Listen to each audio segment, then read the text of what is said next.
Hey, I'm Jo and I welcome you to my kitchen and to my baby-friendly recipes. What I had in mind for today to share with you is a recipe of couscous with vegetables and raisins and cashew. For this, you need 1 glass of couscous, 1 glass of boiled water, just make sure the 2 glasses are the same size, olive oil, tomatoes, cashew, raisins, half of a lemon, green onion, red pepper, parsley and cucumber. I'll start by putting the couscous and the boiled water together and I just let it hydrate. Meantime, I'll cut the vegetables in small pieces. I'll start with the green onion.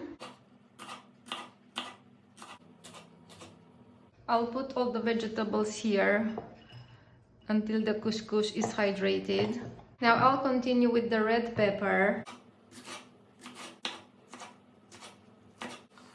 the cucumber,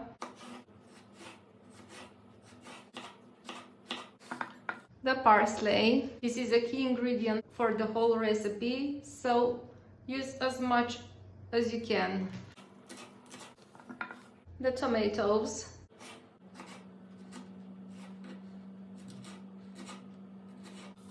in about 10 minutes the couscous should be hydrated, so you can add the vegetables, add the cashew, the raisins, the juice of half of a lemon, the olive oil, and you mix all the ingredients. Following my recipe, you'll have the best couscous with vegetables ever. Subscribe to my channel, turn on the notifications so we can keep in touch. Bye!